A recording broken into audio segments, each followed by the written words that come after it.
A retired cowboy found the cabin of his dreams.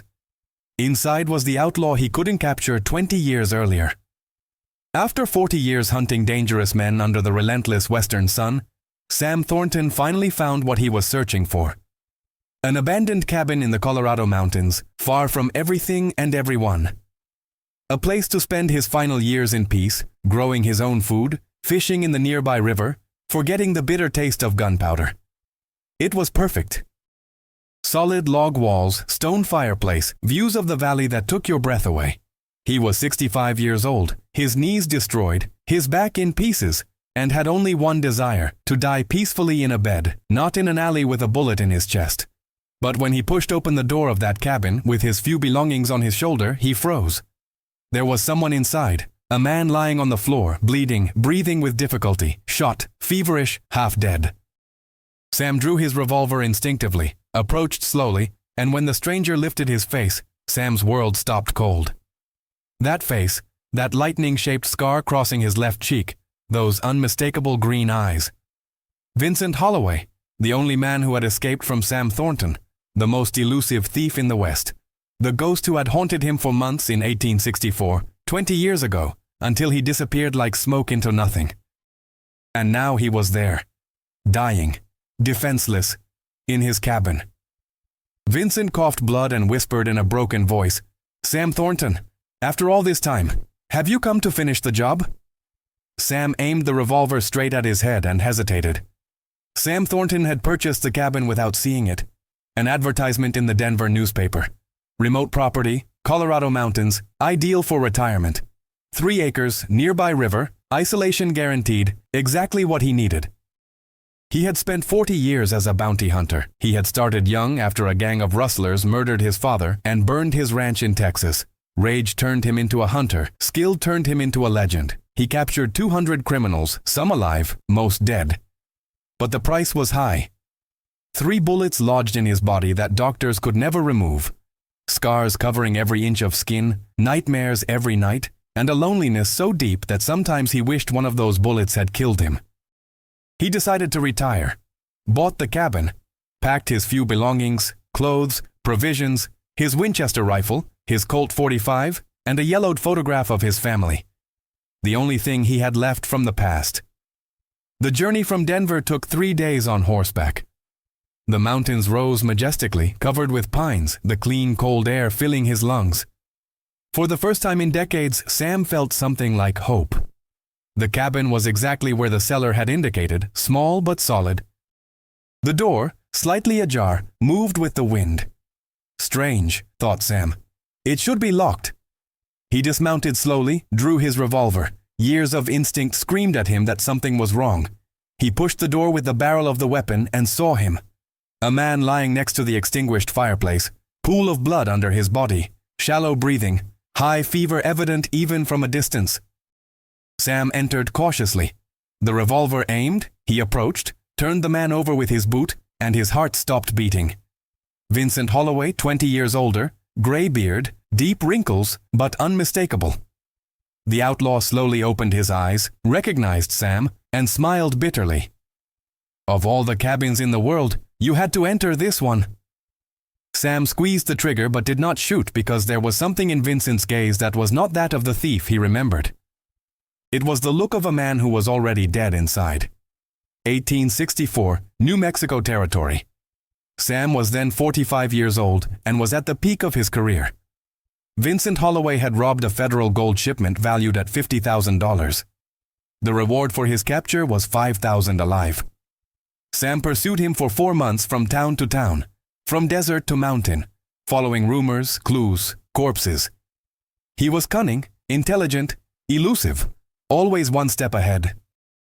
He finally cornered him in a town called Red Dust. They exchanged shots. Sam hit Vincent in the shoulder. He thought he had him, but Vincent disappeared that night as if the earth had swallowed him. Sam searched for 2 more months. Nothing. The ghost had vanished. It was the only time in his career that a man had beaten him. And now, 20 years later, that same ghost was dying in front of him. "Why are you here?" asked Sam without lowering the weapon. Vincent coughed blood. "Pure bad luck." "Whose cabin is this?" It was mine. I bought it 5 years ago for the same thing as you. Retirement. Sam frowned. Impossible. I bought it legally. Vincent smiled weakly. A con man sold the same property to 3 people. Congratulations, you were robbed. The irony was cruel. 2 men seeking peace, swindled, ending up in the same place. Who shot you? Asked Sam. Bounty hunters, young ones. They didn't recognize me. They thought I was just any vagrant. They attacked me. I only defended myself. I killed one. The other 2 fled. Now they hunt me for murder. And the gold? What happened to the 50,000? Vincent closed his eyes. It's gone. Long ago. Nothing remains. Sam studied the wound. Bullet in the side. It had passed through cleanly. With care he could survive. Without it he would die within hours. You should kill me, whispered Vincent. Finish what you started 20 years ago. Sam slowly holstered his revolver. I can still do it. After saving you. Vincent opened his eyes surprised. Why? Because I am also running from myself. He knelt beside Vincent and began to examine the wound. Outside, in the distance, gunshots were heard. The hunters had found the blood trail and were coming straight to the cabin. Sam worked quickly, tore Vincent's shirt, cleaned the wound with whiskey from the bottle. The outlaw screamed in pain but did not faint. The bullet came out clean, said Sam. You are lucky. 2 centimeters more and you would have died from bleeding. Lucky? Laughed Vincent bitterly. Being here with you pointing at me does not feel like luck. Sam bandaged the wound with strips of cloth. His hands worked with precision. Muscle memory from decades healing the wounded. Some friends, others enemies. How many are coming after you? 2 brothers, the McCoys, new bounty hunters, ambitious, dangerous. Sam nodded. He knew the type. Young men hungry for fame, quick with the trigger, slow with the brain. How much are they offering for you? 2,000 alive or dead. Sam whistled. That is a lot for a retired old man. I killed their younger brother. For them it is personal.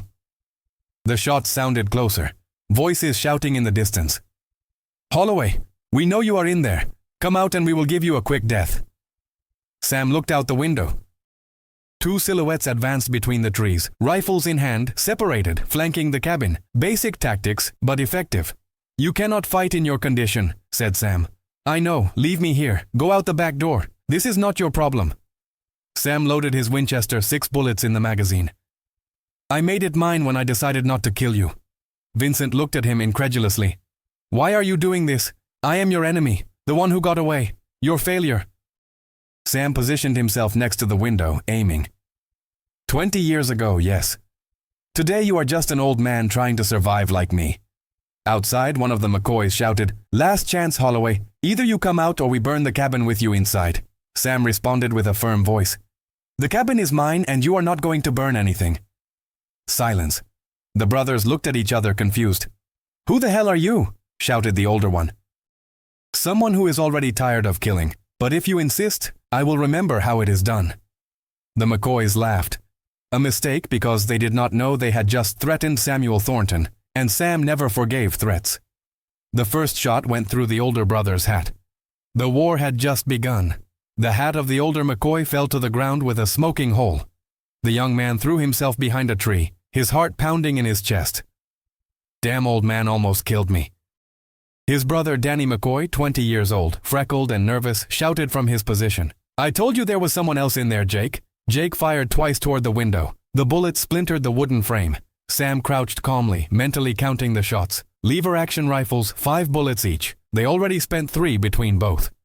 Vincent, leaning against the wall, watched with fascination. He is still good at this.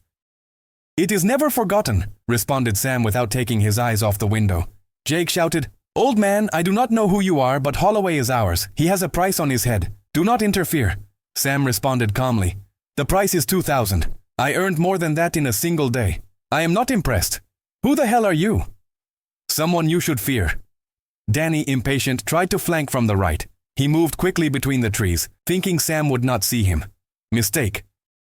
Sam tracked the movement with the barrel of the Winchester. He calculated speed, distance, trajectory. The bullet hit the tree 2 centimeters from Danny's head.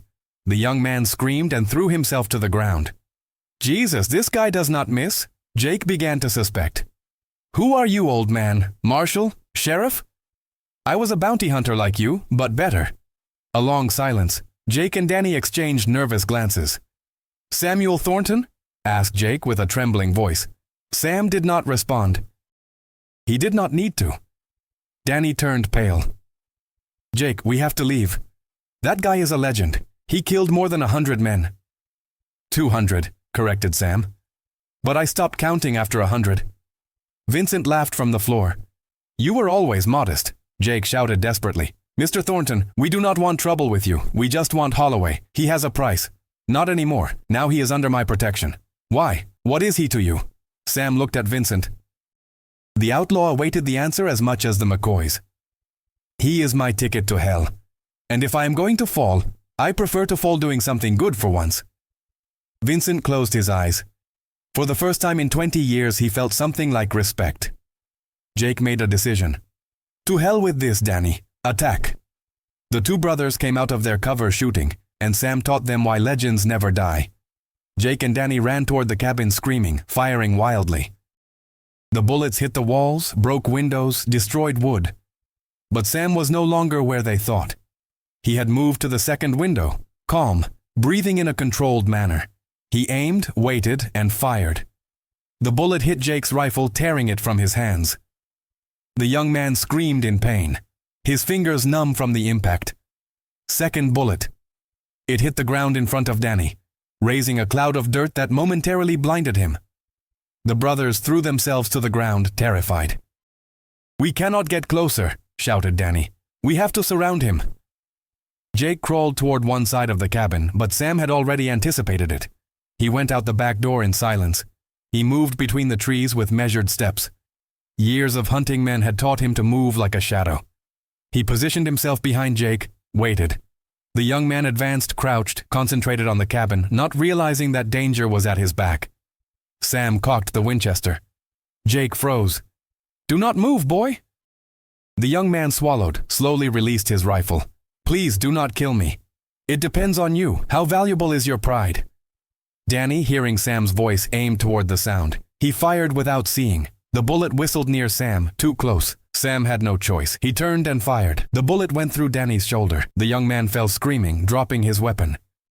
Jake tried to take advantage of the distraction. He turned quickly, pulling out a knife, but Sam was faster. A blow with the butt of the rifle to the jaw, and Jake fell unconscious. Silence. Sam walked toward Danny, who was writhing on the ground, bleeding. The bullet went through clean. You will live if you do not do stupid things. Danny was crying in pain. Why? Why do you protect him? Because 20 years ago I pursued a man for money. Today I protect him because it is the right thing to do. He dragged Jake next to his brother, disarmed them completely. He bandaged Danny's wound with strips from his own shirt. When your brother wakes up, take your horses and leave. If you return, I will not be merciful. Danny nodded quickly. Yes, sir. Thank you, sir. Sam returned to the cabin. Vincent was waiting for him sitting, still weak but conscious. You could have killed them. I no longer kill for killing. Since when, Sam? Sam sat heavily, his body aching. Because I realized that every man I killed took away a piece of my soul, and I do not have much left. Vincent looked at the old hunter with new eyes. For the first time he saw the human behind the legend, and something inside him broke. Night fell cold over the mountains. Sam lit fire in the fireplace. The flames danced, projecting long shadows on the log walls. Vincent had improved. The fever went down. The bleeding stopped. He ate some dried meat and drank water. The two men sat in silence, watching the flames.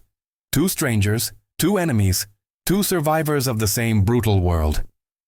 Why did you not kill me? Asked Vincent finally. 20 years ago, when you cornered me in red dust, you had the opportunity. Sam stirred the embers with a stick. Because I saw you save that girl. Vincent blinked, surprised. How? You were escaping. You could have taken any horse. But when you saw that house on fire with the girl trapped inside, you went in, got her out, saved her life. Tears shone in Vincent's eyes. She was just a girl. A thief does not do that. A man with honor does. Vincent wiped his eyes with anger. I am not honorable. I stole that gold. I killed 2 guards. I destroyed families. I know. But you also saved a life. That counts. A long silence. The fire crackled. Why did you do it? Why did you steal the gold? Vincent took a deep breath. My sister had a disease. The doctors in the East could cure her, but it cost $5,000. I was a cowboy. I earned $30 a month. It would have taken me 50 years to gather that. And your sister died 2 days after the robbery. I could not even use the money to save her. Sam closed his eyes. I am sorry. I spent the rest on alcohol, gambling, women, trying to forget, but I never did. Every coin spent was a reminder of my failure. That is why you disappeared. That is why I disappeared, confirmed Vincent. I bought this cabin with the last I had left. I thought here I could find peace. And did you find it? Not until today.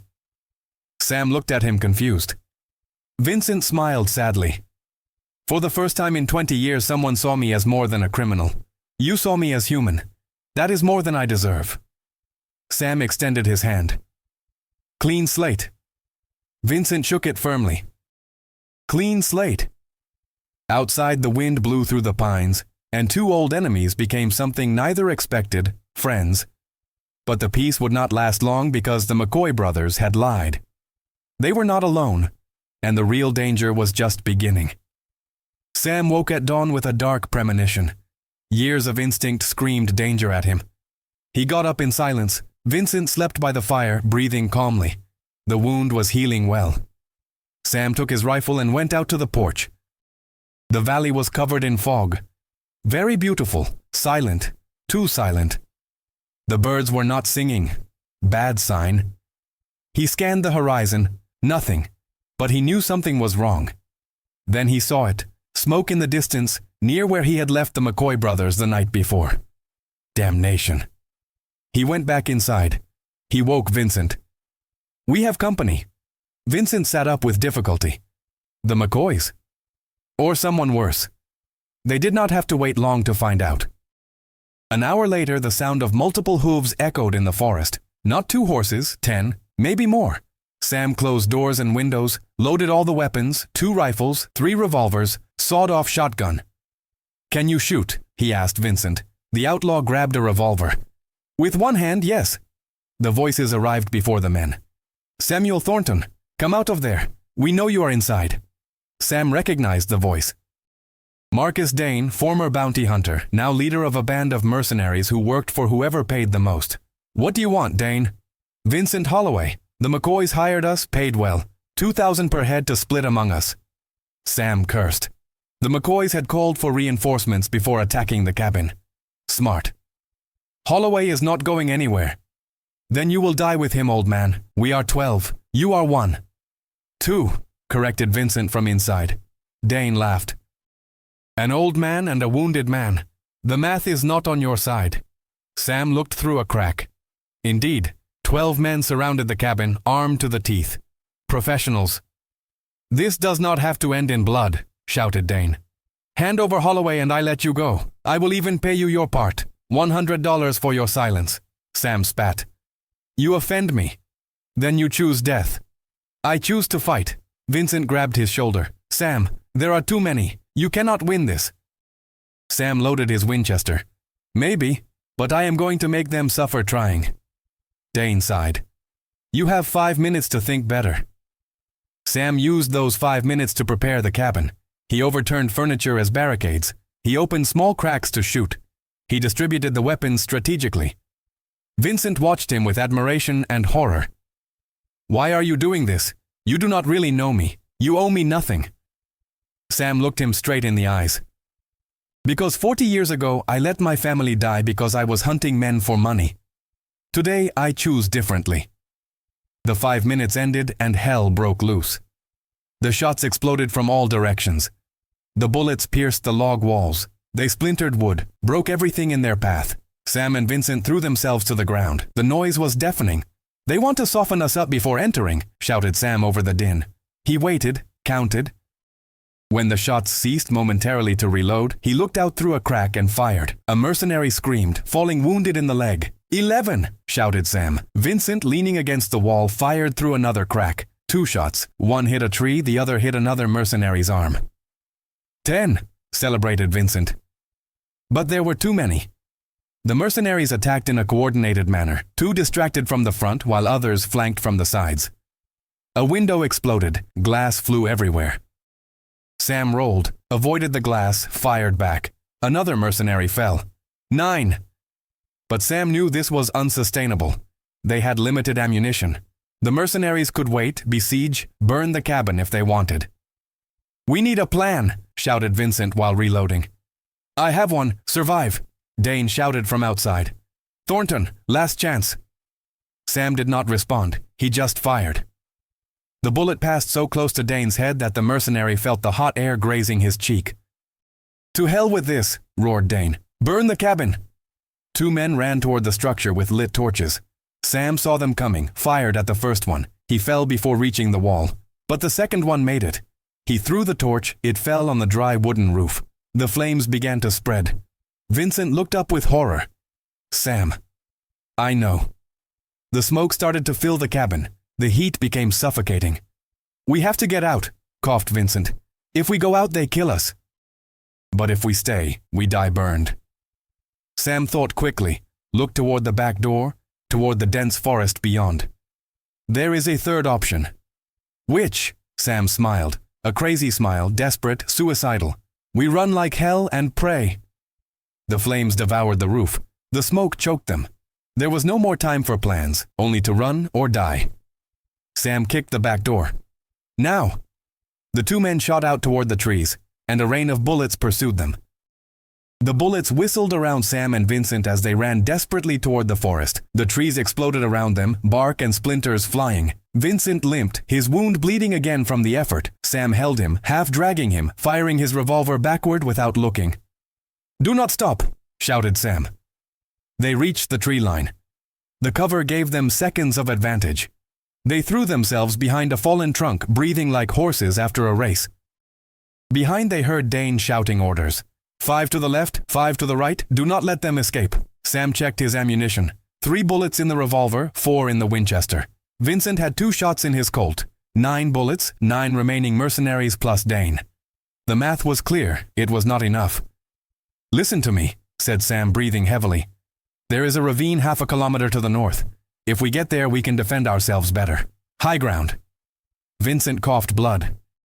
"I am not going to make it." The wound opened. "Yes, you are going to make it. Because I did not come this far to see you die." The mercenaries were approaching. They could hear their boots breaking branches, their voices coordinating the attack. Sam helped Vincent to his feet. They began to move between the trees. Slower now, Vincent leaving a trail of blood. A mercenary appeared suddenly to his left. Sam shot first. The man fell. 8. But that shot revealed their position. 3 more converged toward them. The bullets tore bark from the trees centimeters from their heads. Vincent fired, aimed with his trembling hand. A mercenary screamed and fell, clutching his stomach. 7. But now Vincent could not continue. He fell to his knees. "Go on. Leave me here." "No way." Sam lifted him over his shoulders. Each step was agony. His 65 years screamed, the destroyed knees protested, the back burned, but he continued forward. The mercenaries surrounded them. They were running out of options. And then Sam saw it. The ravine at 100 meters. "Hold on, we are almost there." Dane appeared in front of them, blocking the way. He was aiming with a sawed-off shotgun. "End of the road, Thornton." Sam stopped. Vincent unconscious on his shoulders, without enough ammunition, without escape. The end had arrived. Dane smiled. "I admired your bravery, old man, but it was stupid." He aimed the shotgun at Sam's chest, and then a shot resonated. But it was not Dane who fired, it was someone else from the trees. Dane fell to his knees, a hole in his back, looking forward with incredulous eyes. "What?" A figure emerged from the forest, young, tall, with a smoking rifle in his hands. Cole Hutchinson, the son of the bandit that Sam had let go in Silver Edge 6 months earlier. "Mr. Thornton," said Cole with a smile, "you said if I ever needed help to look for you in Montana." Sam could not believe it. "How?" "I heard rumors of a siege. I came as fast as I could." The remaining mercenaries saw their leader fall and hesitated. It was 6 against 2, but something in Cole's determination made them reconsider. One by one they began to retreat. "This is not worth $2,000, shouted one. They left, galloping back the way they came. Sam fell to his knees, Vincent still in his arms. Cole ran toward them. "He is alive," said Sam, exhausted, "but he needs a doctor now." Cole nodded. "My horse is nearby. There is a town 2 hours away." Between the two they lifted Vincent and began the race against time. The sun was setting on the horizon, and 3 men, a retired hunter, a redeemed bandit, and a young man seeking redemption, walked together toward a second chance. 3 months later, the doctor in the town of Timber Falls managed to save Vincent. 2 weeks in bed, fever that almost killed him, but his body fought and won. Sam bought another cabin. This time he made sure it was legally his, smaller, more modest, but enough. Vincent, once recovered, did not leave. "If you do not mind," he said one afternoon while they drank coffee on the porch, "I would like to stay close, build my own cabin on the other side of the valley." Sam nodded. "Seems good to me, but no more robberies." Vincent laughed. "Those days are over, friend." Cole also stayed. He got work on a nearby ranch but visited every weekend. He brought food, provisions, stories from the outside world. "You know," said Cole one night in front of the fire, "you two are the strangest people I know. A hunter and a thief, enemies, and now the best of friends." Sam and Vincent exchanged glances. "Sometimes," said Sam, "forgiveness does more than justice." And Vincent added, "And sometimes enemies understand each other better than friends." The 3 toasted with cheap whiskey. The months passed. Sam taught Cole everything he knew about tracking, survival, and shooting. Vincent taught him to read the terrain, to move without being seen, to think like criminals think. Cole became something neither expected. A marshal. Not a bounty hunter, not a bandit, a lawman who understood both sides. On the day of his swearing in, Sam and Vincent were in the front row, 2 old men in their best clothes, proud as fathers. "Did you ever think we would end up here?" asked Vincent. "Never," admitted Sam. "I thought I would die alone and hated." "Me too, but here we are." Here we are. That night the 3 dined together in Sam's cabin. They laughed, told stories, remembered battles. And when Cole left and Vincent walked back to his cabin on the other side of the valley, Sam stayed alone on his porch. He looked at the bright stars, infinite. For the first time in 40 years he did not feel the weight of the dead on his shoulders. He felt peace, true peace, not because he had forgotten his past, but because he had chosen a different future. He lay down that night without nightmares and dreamed of his family. But this time in the dream they smiled and told him it was okay, that he had done enough, that he could rest. Sam woke up crying, but not from sadness, from relief. He went out at dawn and the valley was covered in golden mist. The birds sang. In the distance he saw smoke coming from Vincent's chimney. The old thief was already awake, probably making coffee. Sam smiled. 2 enemies, now brothers. 2 broken men, now healed. 2 lost souls, now found. And somewhere in heaven, the angels noted that Samuel Thornton had finally found his redemption, not in the death of his enemies, but in the life shared with a friend. But Sam Thornton's story did not end there.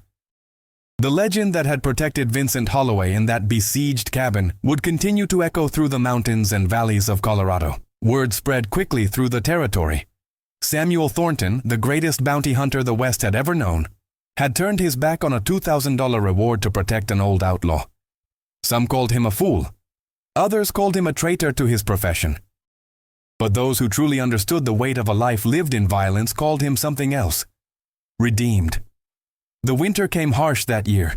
Snow piled high against the cabin walls, and the 3 men, Sam, Vincent, and Cole, found themselves spending more time together than any of them had anticipated.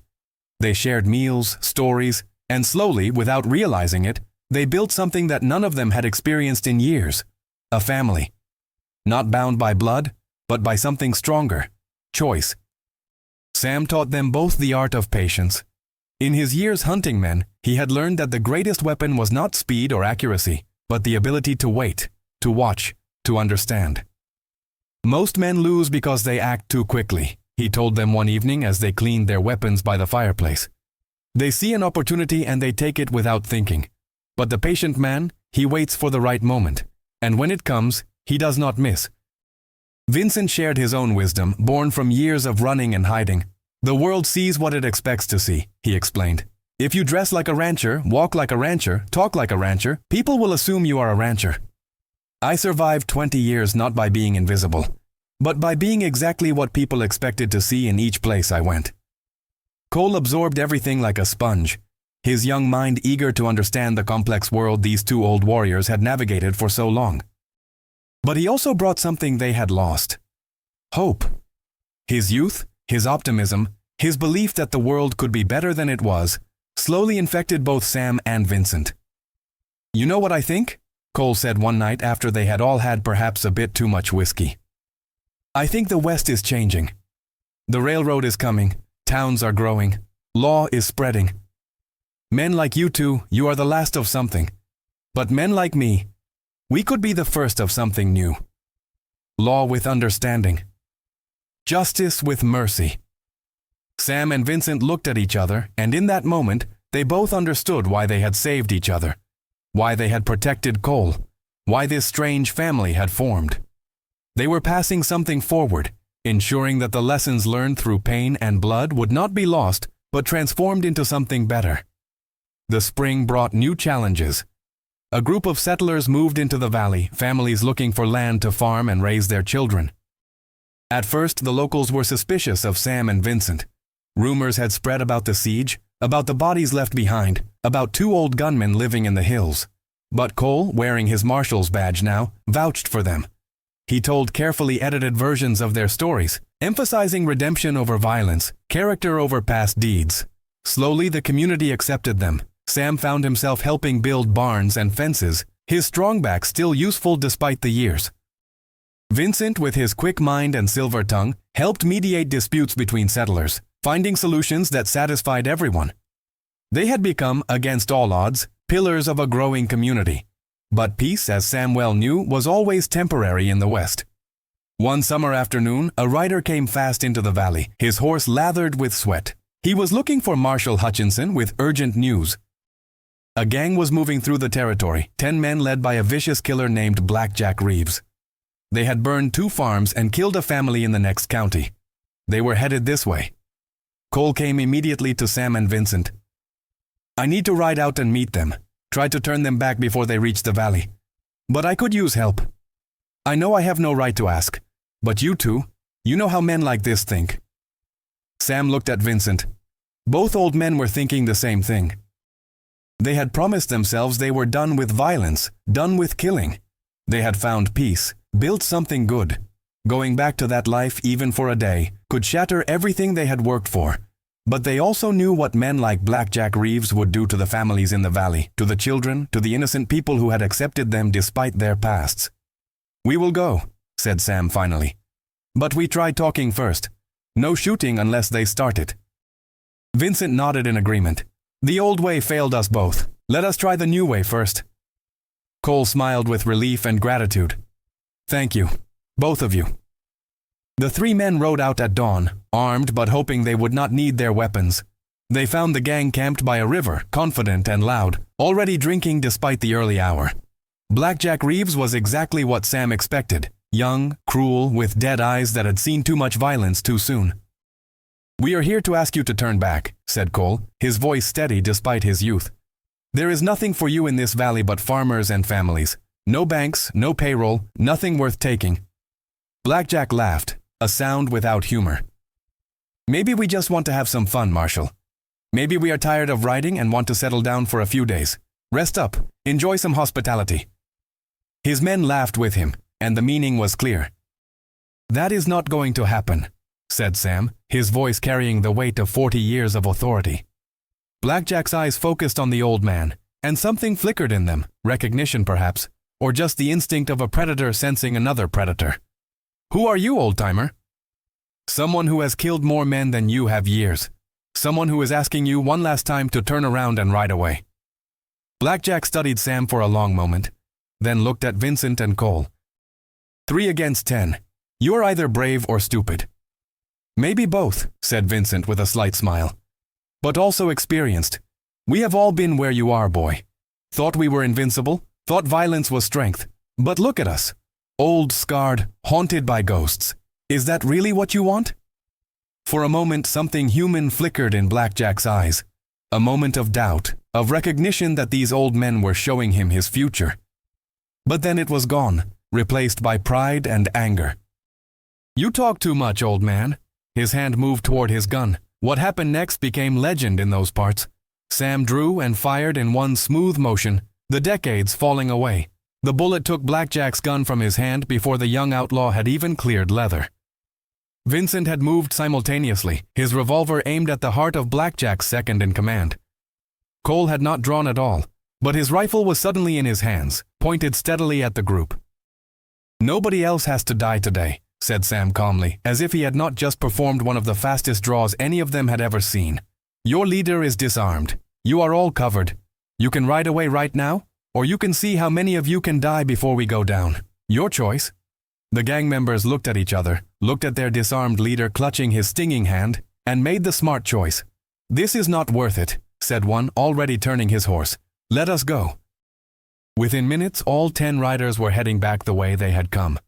Blackjack among them, nursing his pride and his hand. The 3 men watched them go in silence. Finally, Vincent spoke. That was the most terrifying thing I have ever seen, and I am including the time I was shot and left for dead. What? Asked Cole. The fact that Sam could still draw that fast, or the fact that he chose not to kill? Both, said Vincent. That is real strength. Not the killing, but the choosing not to when you could. Sam holstered his weapon and turned his horse toward home. Let us go. I need coffee and I need to forget I can still do that. Being that person again, even for a moment, it costs something. They rode back to the valley as heroes, though none of them wanted the title. The settlers threw a celebration, grateful that their homes and families had been spared. Children played around the 3 men, seeing only protectors, not the violence in their past. Sam watched a little girl, maybe 6 years old, bring flowers to Vincent, and saw tears in the old outlaw's eyes. She reminds you of the one you saved, does not she? Sam asked quietly. Yes, Vincent whispered. 20 years ago I saved one life and thought it meant nothing. But maybe, just maybe, it meant everything. Maybe that one act is why I am here now. Why I got a second chance. We all get what we give in the end, said Sam. It just takes time for the universe to balance the scales. Cole joined them, holding a cup of fresh cider from the celebration. I have been thinking about something, about what we did today. We faced down 10 armed men without firing a single shot to kill. That is not how it used to be done in the West. No, agreed Sam. The old way would have been faster. Draw, shoot, kill, quick and final. But our way was better, said Vincent. We gave them a choice. We gave them a chance to be better than their worst instincts. Most importantly, we gave ourselves a chance to be better than we were. That is what I want to build, said Cole, his voice passionate. Not law through fear, but law through understanding. Not justice through violence, but justice through wisdom. You two, you are showing me it is possible. Sam put his hand on the young marshal's shoulder.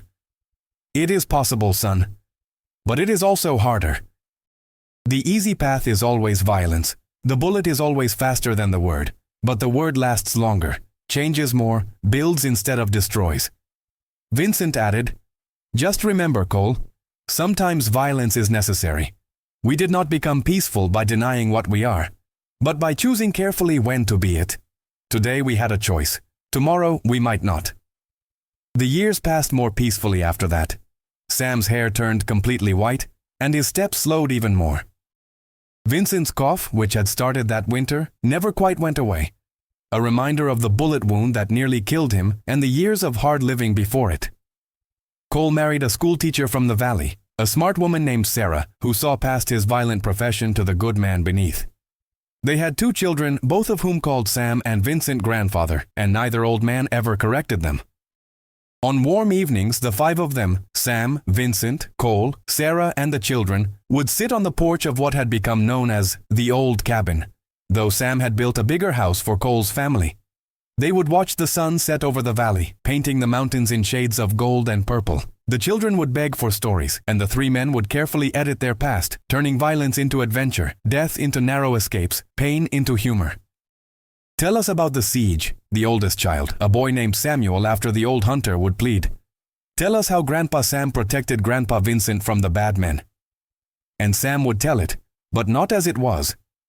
He would talk about the importance of keeping your word, of protecting those who could not protect themselves, of choosing the hard right over the easy wrong. He would leave out the blood, the terror, the moment when he thought they would both die. He would focus instead on the choice, the decision to save instead of kill, to protect instead of profit. The easy thing would have been to collect the reward, he would tell young Samuel. $2,000 for a wanted man. I could have been rich, but money spends and disappears. Character, honor, friendship, these things last. Vincent would add his part, talking about redemption, about how it is never too late to choose a better path, how one good act can balance a lifetime of bad ones if you truly mean it. "I was not a good man," he would say honestly. "I stole, I hurt people, I ran from justice. But your grandpa, Sam, he saw something in me worth saving, and that changed everything. He gave me a chance to be better, and I took it." Cole would finish the story, talking about how the old ways were passing, how the West was being tamed not just by guns and violence, but by people choosing to build instead of destroy, to forgive instead of avenge, to understand instead of judge. One evening, after the children had been put to bed and Sarah had gone inside, the 3 men sat alone on the porch, passing a bottle of whiskey between them. They were all old now, their bodies failing, their time growing short. "Do you think we made a difference?" asked Vincent suddenly. "Do you think any of it mattered?" Sam thought for a long moment before answering. "I think about all the men I killed in my 40 years as a bounty hunter, 200 souls, give or take. I remember maybe a dozen of their names. The rest are just ghosts, faces without identity, lives without meaning to me. But I will remember you, Vincent, until the day I die. I will remember the choice to save instead of kill. I will remember building this instead of destroying that. And I will remember," added Cole, "that the 2 most dangerous men I ever met taught me that real strength is restraint, real courage is mercy, real wisdom is knowing when to fight and when to forgive. I am passing that to my children, and they will pass it to theirs. So yes, Vincent, it mattered. It will always matter." Vincent wiped his eyes, not bothering to hide his tears anymore. "I spent 20 years running from my past, and 20 more trying to make up for it. I never thought I would die with friends, with family, with peace. Thank you, both of you, for giving me that gift." "You gave it to yourself," said Sam. "We just provided the opportunity. You chose to take it, to change, to be better. That was all you."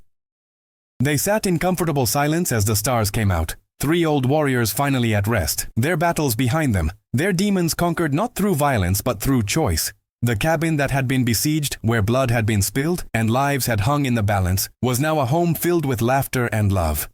The outlaw who had been hunted was now a grandfather, respected and valued. The bounty hunter who had dealt in death was now a teacher, passing wisdom instead of bullets to the next generation. As the night deepened, Sam stood up slowly, his joints protesting. "I am going to bed. These old bones need their rest." Vincent stood as well. "I will walk back to my cabin. The night air is good for the soul." Cole embraced them both. "Good night, Grandpa Sam. Good night, Grandpa Vincent. I love you both." "We love you too, son," said Sam, and Vincent nodded, too emotional to speak.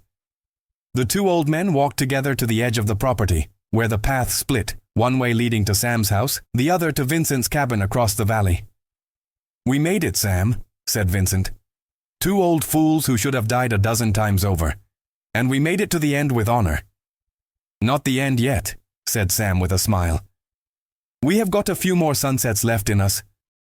"Then let us make them count," said Vincent. They clasped hands, the bounty hunter and the outlaw, the hunter and the hunted, two men who had once been enemies and had become brothers.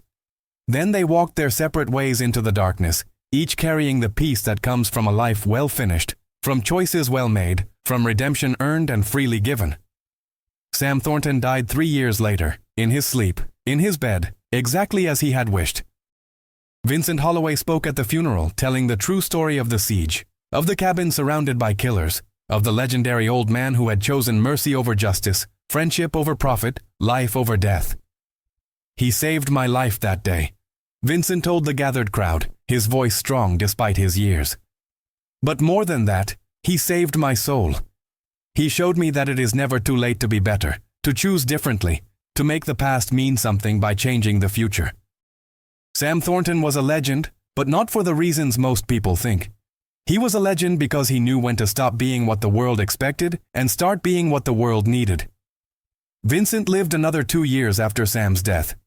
In that time, he finished writing a book, a chronicle of the Old West told from the perspective of both sides of the law. He dedicated it to Sam, to Cole, to all the men who had chosen to be better than their circumstances demanded. When he died, it was in the cabin he had built with his own hands, overlooking the valley he had grown to love, surrounded by the family he had never expected to have. Cole Hutchinson served as marshal for 30 more years, always carrying with him the lessons learned from 2 old men in a besieged cabin. He taught his children, and they taught theirs, and the story of Samuel Thornton and Vincent Holloway became legend in those parts. Not a legend of violence, though violence had certainly been part of it, but a legend of redemption, of second chances, of choices that defined men more than their pasts.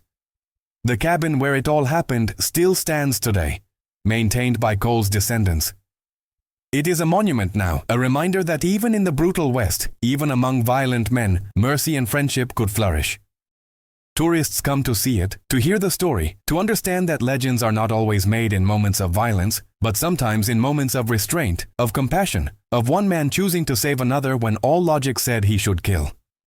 And on quiet nights, if you listen carefully, some say you can still hear 2 old men talking on the porch, sharing whiskey and wisdom, laughing at old jokes, content in the knowledge that they had faced their demons and won, not through violence, but through the simple, profound choice to be better than they were. The cabin had been surrounded, the fugitive had been hunted, but the old man protecting him had been a legend, and that made all the difference.